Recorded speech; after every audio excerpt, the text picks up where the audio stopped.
पुण्यातले आवाज येतोय का?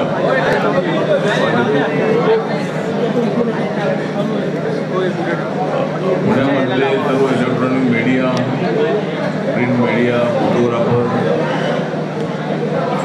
या पत्रकार परिषदेला उपस्थित आहे. लोकसभेच्या निवडणुका जाहीर झाल्यानंतर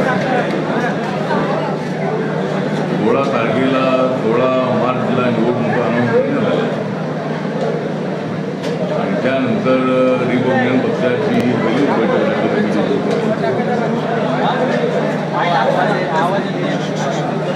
बोल नका आवाज नाही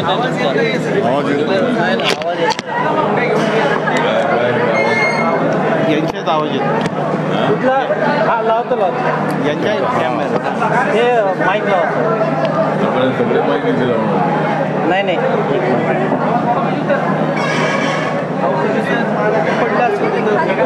हो खाली पडले हे इथं कोणाचं आहे? हा हे माझं आहे. ठीक आहे चला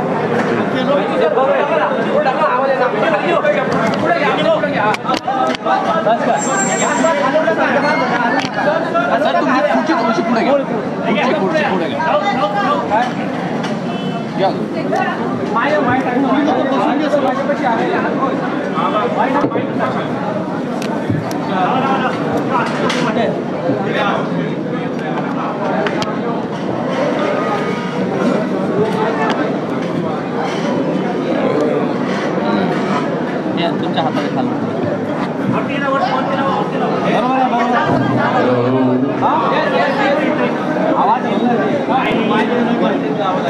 आजच्या पत्रकार परिषदेला पुण्यातले सर्व पत्रकार उपस्थित आहेत. सर्व पत्रकारांचं RBI वतीने स्वागत करण्यात आलेलं आहे आणि आज 16 मार्चला लोकसभेच्या निवडणुका देशातल्या 543 जागांसाठी इलेक्शन कमिशनची अनाउन्समेंट झाल्यानंतर पहिलीच बैठक रिपब्लिकन पक्षाची होत आहे. निवडणुका जाहीर होण्यापूर्वी रिपब्लिकन पक्षाने भारतीय जनता पक्षाकडे या पक्षासोबत गेल्या 12 वर्षापासून आम्ही आहोत. 12 वर्षापासून आम्ही त्यांच्यासोबत यासाठीच आहोत की आम्हाला काँग्रेसचे आणि इंडिया आघाडीचे 12 वाजवायचे आहेत. त्यांचे 12 वाजवायचे असल्यामुळं आम्ही BJP सोबत आहोत. त्या भारतीय जनता पक्षाकडून आमची अपेक्षा आहे रिपब्लिकन पक्षाला 2 जागा मिळाल्या तर रिपब्लिकन पक्षाला मान्यता मिळणार आहे जर 2 जागा निवडून आल्या तर. आणि मी सोलापूरमध्ये 25 फेब्रुवारीला पत्रकार परिषदेमध्ये मागणी केली होती की रिपब्लिकन पक्षाला शिर्डी आणि सोलापूर या 2 जागा मिळाव्या आणि शिर्डी जागा मिळाली तर मी त्या ठिकाणी लढण्यासाठी उत्सुक आहे. आणि सोलापूरमध्ये आमचे महाराष्ट्राचे अध्यक्ष राजा सर्वोदे हे सोलापूरमध्ये लढतील. पण महायुतीकडून आम्ही दिलेल्या प्रस्तावाचा त्यांच्याकडे आम्ही त्याचं पत्रही पाठवलेलं आहे. आमच्या काही नेत्यांनी त्यांची चर्चाही केलेली आहे. परंतु या जागा वाटपामध्ये रिपब्लिकन पक्षाचं नाव कुठे येत नाही. नवीन आलेल्या पक्षांना मात्र प्राधान्य दिलं जातं. जुना जो आपला मित्र आहे त्या मित्रामुळं 2012मध्ये मुंबईच्या BMC निवडणुकीमध्ये रिपब्लिकन पक्षाने भाजप सेनेसोबत युती केली आणि युतीची महायुती झाली. ती RBIने पाठिंबा दिल्यानंतर ते आता माननीय एकनाथ शिंदे आणि माननीय अजितदादा पवार आलेले आहेत म्हणून ती महायुती झालेली नाही आहे. तरी महायुती RBIच्या काळामध्ये झालेली आहे. पण रिपब्लिकन अशा पद्धतीच्या भावना त्यांनी व्यक्त केलेल्या आहेत.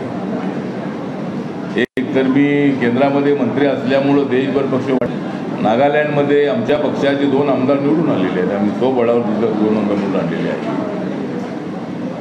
पण महाराष्ट्रामध्ये रिपब्लिकन पक्षाची भूमिका स्वबळावर लढण्याची नाही. रिपब्लिकन पक्षाला 2 जागा द्याव्यात अशी आमची आग्रही मागणी आहे.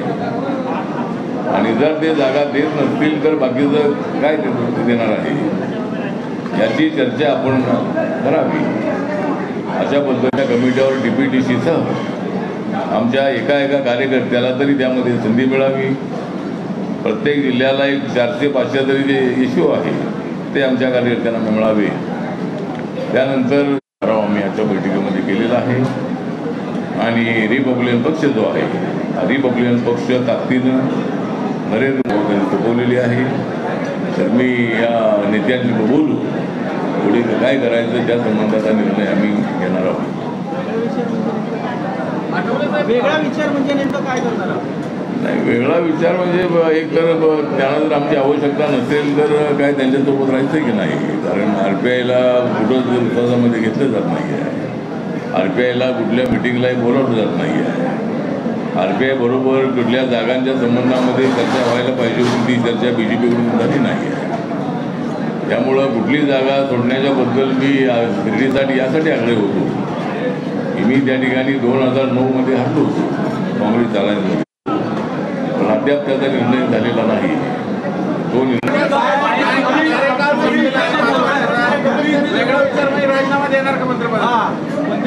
ते आमचा पक्ष ठरवेल. म्हणजे आता पदाचा राजीनामा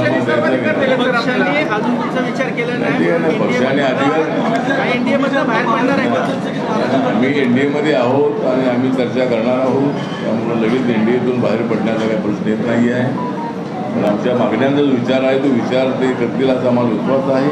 आणि एकदा त्यांच्यासोबत चर्चा करू आणि त्यामध्ये मागण्या किती मान्य होतात ते आम्ही पाहू आणि त्यानंतर काय करायचं त्यावेळी ठरवू. लोकसभेच्या ऑलवेज जागा भाजपने आता डिक्लेअर केलेल्या आहेत. लोकसभेच्या महाराष्ट्रातल्या ऑलमोस्ट जागा भाजपने डिक्लेअर केलेल्या आहेत. एक नक्की तुम्हाला शिर्डीची जागा असेल की आता तुम्हाला जागेबद्दल बोलताय, पण तुम्हाला अजून अपेक्षा आहेत का? नसेल तर मग तुम्ही आता वेगळ्या मार्गाने निघत आहे. वेगळा म्हणजे अजून शिर्डी जागा अजून डिक्लेअर करण्यात आलेली नाही आहे. शिर्डीची जागा जी आहे त्याचा विचार त्यांनी करावा अशा पद्धतीची आमची आग्रह मागणी आज जी आमची आहे. कार्यकर्त्यांचं म्हणणं आहे की लोकांमध्ये मागच्या वेळेला थोडंसं वातावरण निगेटिव्ह करण्यात आलं होतं. करण्यामध्ये त्याचा चांगला उपयोग होऊ शकतो. म्हणून तिथल्या जनतेची इच्छा आहे की त्या ठिकाणी मी आलं पाहिजे आणि म्हणून तिथं आम्ही आग्रह मागणी केलेली आहे. त्यामुळं स्थानिक नेत्यांनी त्याचा विचार करावा.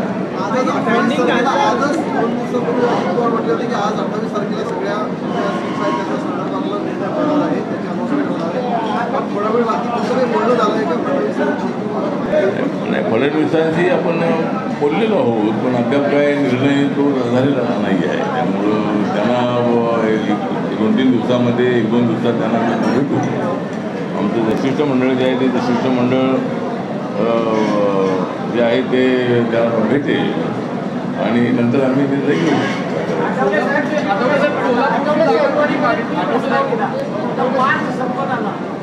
कोल्हापूरची जागा तुम्ही मागितली आहे. नाही, एकेकाने विचारा.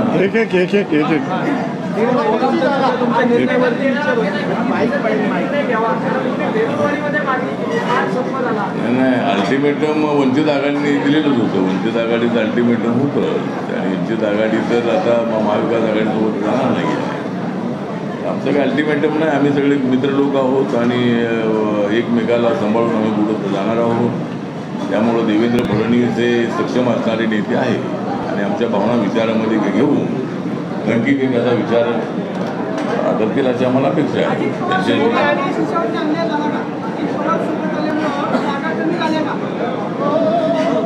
अजित पवार आल्यामुळं आमची ताकद वाढलेली आहे. म्हणजे एक तर राष्ट्रवादीमधली मोठी ताकद जी आहे ती अजितदादांच्या सोबत आहे. 42 आमदार त्यांच्यासोबत आलेले आहेत. अजितदादा ही अत्यंत ॲक्टिव्ह असणारे काम करणारे नेते आहे. त्यामुळे आमच्या महायुतीची ताकद अजितदादांमुळे वाढलेली आहे. आली तर मी बाहेर पडेल किंवा मनसेची गरजच नाही. आता मनसे ऑलरेडी आली. आता काय भूमिका? नाही, माझी भूमिका जी आहे ती मनसेची आवश्यकता नाही. कारण आता आम्हाला तिथे काही मिळत नाही तर मनसेला काय मिळणार आहे. त्यामुळे मनसेने काय परत मनसेला घेण्याची एवढी आवश्यकता नाही. एवढी आपली मोठी ताकद आता आहे. त्यामुळं नरेंद्र मोदींच्या नेतृत्वाखाली आम्हाला 400पेक्षा जास्त जागा मिळवायच्या आहे. महाराष्ट्रामध्ये 40-45 जागा मिळवायच्या आहे. त्यामुळं मला वाटतं की मनसेला काय घेण्याची आवश्यकता नाही आणि मनसेमुळं काय मतांचा फारसा फरक पडेल असं नाही. त्यामुळं अद्याप काय मनसेचा निर्णय तसा झालेला नाही आहे. फक्त एकदा ते अमित शहाना भेटून आलेले आहे, पण मनसे अद्याप महायुतीमध्ये आलेली नाही. पण त्यांना घेण्याची आवश्यकता नाही असं माझं मत आहे. जर त्यांना घ्यायचंच असेल तर ते वरचे नेते ठरवतील.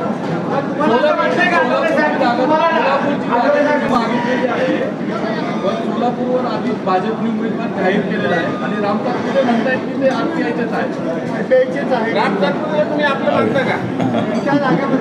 विधानसभा राम सातपुते हे मागच्या वेळेला ज्या 5 जागा मला दिल्या होत्या, त्या 5 जागा आमच्याकडे सिंबॉल नसल्यामुळं त्या कमळावर आम्ही लढलो होतो आणि त्यातल्या 2 जागा निवडून आल्या होत्या. त्यामध्ये राम सातपुते माळशिरसला आणि राजेश पवार हे नायगाव नांदेड जिल्ह्यामध्ये तिथून निवडून आले होते. तर तसा राजेश पवार थोडे माझ्या संपर्कात असतात, पण राम सातपुते निवडून आल्यापासून ते माझ्या संपर्कात अजिबात नाही. त्यामुळं त्यांचा आणि आरपीआयचा काही संबंध नाही आहे. ते भारतीय जनता पार्टीचेच आहे आणि त्यांना भारतीय जनता पार्टीचे म्हणून त्यांना तिकीट जाहीर करण्यात आलेलं आहे. ते आरपीआय म्हणून ते जाहीर करण्यात आलेलं नाही. तर तसं माझी चर्चा केली असती तर त्याचा विचार आम्ही राजा सर्वोदय तर त्या ठिकाणी लढण्यासाठी आम्ही त्यांचं नाव घोषित केलं होतं. पण जर चर्चा केली असती तर काहीतरी मार्ग आम्ही काढू शकलो असतो. पण लोकसभा लढताना BJPच्या सिंबॉलवर लढायचं नाही, आपल्या आरपीआयच्या सिंबॉलवर लढायचं, ही भूमिका माझी आहे. मी काँग्रेसच्या अलायन्समध्ये 3 वेळेला निवडून आलो होतो. ते माझ्या सिंबॉलवर निवडून आलो होतो. मी पंजाबवर निवडून आलो नव्हतो, मी घरावर निवडून आलो नव्हतो. राम सातपुतेला मदत करणार की नाही तुम्ही? राम सातपुतेला मदत करणार की नाही? बघा, त्याने आम्हाला मदत केली तर त्याला मदत करू. प्रकाश आंबेडकर अकोल्यातून निवडणूक लढवत आहेत. प्रकाश आंबेडकर त्यांना तुमचा सपोर्ट असणार आहे का, पाठिंबा असणार आहे का? प्रकाश आंबेडकरांचा ते अकोल्यातून उभे आहे, पण त्यांचाच आम्हाला सपोर्ट नाही तर आम्ही आमचा कसा सपोर्ट असणार? सपोर्ट नाही. प्रकाश आंबेडकरांना अकोल्यामध्ये काही सपोर्ट करण्याचा प्रश्न येत नाही आहे, कारण आम्ही महायुतीमध्ये आहोत. त्यामुळे प्रकाश आंबेडकर हे आमचे बाबासाहेबांचे नातू आहेत. ते अकोल्यामध्ये लढत आहेत, त्यांची ताकद त्या ठिकाणी आहे. पण त्यांचा महाविकास आघाडीमध्ये अपमान झाला. गेले अनेक दिवस ते महाविकास आघाडीच्या संपर्कात होते. मल्लिकार्जुन खरगे यांना त्यांनी पत्र लिहिलं होतं आणि महाविकास आघाडीमध्ये घेण्याबद्दल त्यांनी विनंती केलेली होती. पण वेळोवेळेला त्यांना डावलण्यात आलं, वेळोवेळेला त्यांच्या प्रस्तावावर दुर्लक्ष करण्यात आलं. त्यामुळं त्यांनी स्वबळावर लढण्याचा निर्णय घेतलेला आहे. तो त्यांचा निर्णय योग्य आहे आणि त्यांनी स्वबळावर लढावं.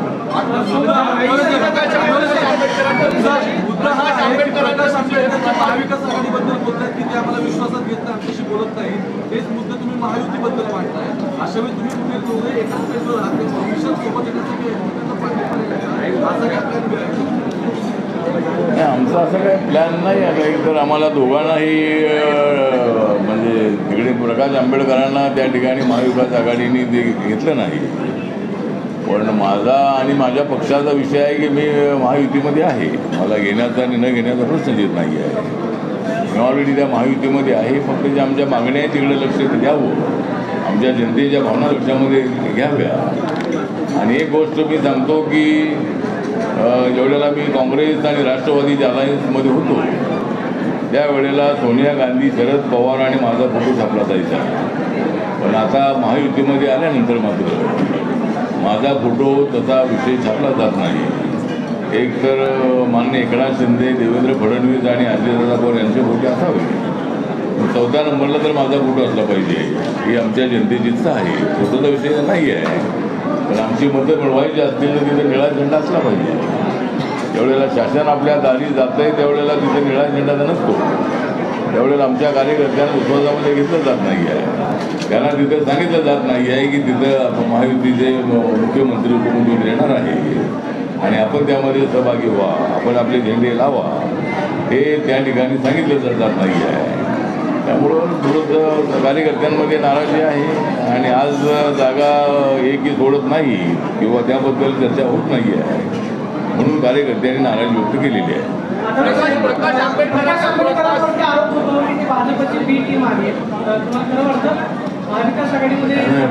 नाही, प्रकाश आंबेडकर जर बी टीम असेल तर माझी ही टीम आहे. म्हणजे BJP सोबत माझी ही टीम आहे. बी टीम वगैरे चर्चा होते. जर काय मताची विभागणी होत असेल तर त्याची चर्चा जी असते ती त्याची चर्चा होते. त्यामुळं प्रकाश आंबेडकर काय बी टीम आहेत असं अजिबात नाही आहे. प्रकाश आंबेडकर हे वंचित आघाडीचे नेते आहेत आणि ते BJPची बी टीम नाही. प्रकाश आंबेडकर तुम्ही माझ्या त्यांनी घेतलेला निर्णय योग्य आहे. 6 जागा दिलेल्या तरी मग एकही जागा दिलेली तुम्ही कधी तुम्ही बाहेर पडण्याविषय नाही. म्हणजे बाहेर पडून पक्षाचा कशामध्ये फायदा आहे त्याचा आम्ही गंभीर विचार करतो आणि तुम्ही वाटच बोलताय की आम्ही कधी बाहेर पडावं, पण सहजासहजी आम्ही बाहेर पडणार नाही. आम्ही आत राहून त्या ठिकाणी नाही. ठीक आहे, अपमान वगैरे असं काय नाही आहे. जसा प्रकाश आंबेडकरांचा अपमान झाला तसा माझा अपमान झाला असं नाही. नरेंद्र मोदींच्याकडे माझा मोठा सन्मान आहे. अमित शहाकडे, JP नड्डाकडे मोठा सन्मान आहे. देशामध्ये माझा पक्ष मी मंत्री असल्यामुळे वाढलेला आहे. अंदमान निकोबारमध्ये लक्षद्वीपपर्यंत माझा पक्ष जाऊन पोचलेला आहे. त्यामुळं सगळा मला ऑल इंडियाच्या लेवलवर हा विचार करावा लागेल. महाराष्ट्रामध्ये थोडीच अडचण आहे, पण महाराष्ट्रामध्ये एकदम दुर्लक्षित आम्हाला करता कामा नये. आम्ही गरीब आहोत, आमचा पक्ष छोटा आहे, आमचे आमदार नाहीत म्हणून आम्हाला एकदम वेगळं ठेवता कामा नये एवढीच आमची इच्छा आहे. आणि देवेंद्र फडणवीस हे माजी मुख्यमंत्री राहिलेले आहेत, ते BJPचे अध्यक्ष राहिलेले आहेत, ते सिनियर नेते आहेत. त्यांना आमच्या लोकांच्या भावना त्यांच्या लक्षामध्ये आहे. त्यामुळं आठवले त्यांच्यासोबत जाता त्यांना सत्ता मिळते हे समीकरण गेल्या 20-25 वर्षात 25 वर्षात आहे. त्यामुळं मी त्यांच्यासोबत आहे, त्यांना सत्ता मिळत झालेली आहे. त्यामुळं आम्ही थोडासा याचा गंभीरपणे आम्ही नाराज व्यक्त आम्ही केलेली आहे, त्यांच्याकडे नाराज व्यक्त करणार आहोत. पण आमच्या मागण्या ज्या आहेत त्या मागण्यावर लवकर 2-3 दिवसामध्ये निर्णय होईल आणि त्यानंतर मग आमचा पक्ष काय कुठं करायचं ते होईल.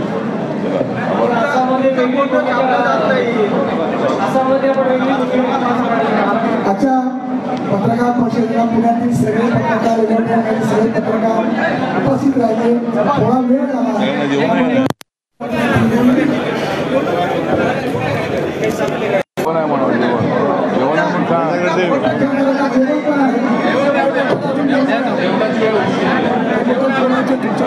तुमच्याशी बोलायचं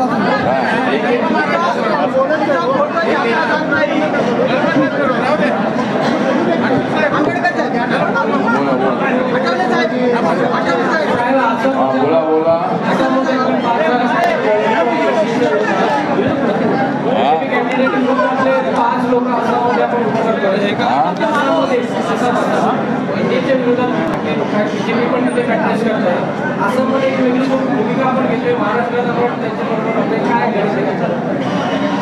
नाही, बाकीच्या राज्यामध्ये परिस्थिती अशी आहे की ज्या ठिकाणी BJP स्ट्रॉंग नाही, नॉर्थ इंडियामध्ये एकाही ठिकाणी आम्ही सीट लढत नाही. साऊथ इंडियामध्ये काही ठिकाणी जागा, आसाममध्ये 5 जागा, त्यानंतर तेलंगणामध्ये 2 जागा, आंध्र प्रदेशमध्ये 1 जागा, तामिळनाडूमध्ये 2 जागा, अशा काही ठिकाणी जागा लढवण्याचा आमचा प्रयत्न आहे. 10-12 जागा आम्ही लढवतो. आमच्या इलेक्शन कमिशनने आम्हाला सांगितलं की आमच्या पक्ष रजिस्टर असल्यामुळं निवडणुकीमध्ये रेकॉर्डला तरी आपले काय जागा आल्या पाहिजे, जिथं BJPला अडचण होणार नाही त्या ठिकाणी जागा लढवण्याचा आमचा प्रयत्न आहे. त्यामुळं त्या वेगळी भूमिका अजिबात नाही आहे. महाराष्ट्रामध्ये जागा दिली तरच आम्ही लढणार आहोत. त्यामुळं मला वाटतं की बाहेरच्या राज्यामध्ये आम्ही काही जागा लढतो आहोत, त्या ठिकाणी आमचा पक्ष आहे. खासदार हेगडे यांनी संविधान बदलण्याची भाषा केली आहे. तुम्ही भाजपबरोबर आहात, भाजपचेच खासदार आहेत. हेगडे डॉक्टर हेगडे कर्नाटकाचे खासदार आहेत. संविधान बदलाची भाषा केलेली आहे. 405 संविधान बदलणार आहे अशी त्यांची घोषणा आहे. तुम्ही त्यांच्याबरोबर आहात, तुम्हाला मान्य काय सगळं? नाही, म्हणजे जे समाजामध्ये लावतात झगडे त्यांचं नाव आहे हेगडे. तर ते कर्नाटकचे ते नेते BJPचे आहे, पण त्यांना नेहमी अशा पद्धतीचं रुपयात कर्तव्य करण्याची सवय आहे. त्यामुळे संविधानाला मजबूत करण्याची भूमिका नरेंद्र मोदींची आहे. संविधानाला माथा टेकून 19मध्ये त्यांनी शपथ घेतलेली आहे. बाबासाहेबांची अनेक स्मारकं त्यांनी पूर्ण केलेली आहे. आणि संविधानच असं आहे की संविधान कोणालाच बदलता येणार नाही. फक्त अफवा पसरवणं, समाजामध्ये फूट निर्माण करण्याचा प्रयत्न करणं आणि दुसऱ्या बाजूला भारत जोडो BJPची भूमिका अजिबात नाही आणि त्यांच्यावर कारवाई करावी अशी आमची मागणी आहे. त्यांना समज द्यावी. आणि हेगडे अनेक वेळेला दलितांच्या बद्दल काय लोक बोलत असतात आणि त्यामुळं मला वाटतं की त्यामध्ये हेगडे असं बोलल्यामुळे त्यांना लोकसभेची उमेदवारी दिली नाही आहे आणि आम्ही मागणी केली होती की त्यांच्यावर कारवाई झाली पाहिजे. त्यामुळं मला असं वाटतं की हेगडे जरी काय बोलले तरी संविधान बदलण्याचे हेच नाही आहे. जर संविधान बदलण्याची वेळ आली तर मी त्या मंत्रिपदावर राहणार नाही. मी त्या मंत्रिपदाचा राजीनामा दिल्याच्यावर राहणार नाही. त्यामुळं नवीन कायदे बनवण्यामध्ये संविधान बदलणं नव्हे. कायद्यामध्ये पूर्वीचे अमेंडमेंट करणं म्हणजे संविधान बदलणं नव्हे. त्याच्या प्रियांबलमध्ये कसा बदल होऊ शकत नाही आहे. ही भूमिका नरेंद्र मोदींनी मांडलेली आहे. भारतीय जनता पार्टीच्या नेत्याने अनेक वेळेला मांडलेलं आहे की आम्ही संविधानाचे पुरस्कर्ते बाबासाहेबांना आम्ही मानतो, संविधानाला मानतो. त्यामुळे संविधान कोणाच बदलता येणार नाही. त्यामुळे या फक्त अफवा आहे आणि दलित आणि त्याच्यावर विश्वास घेऊ नये असं आपलं या संबंधाचं मत आहे.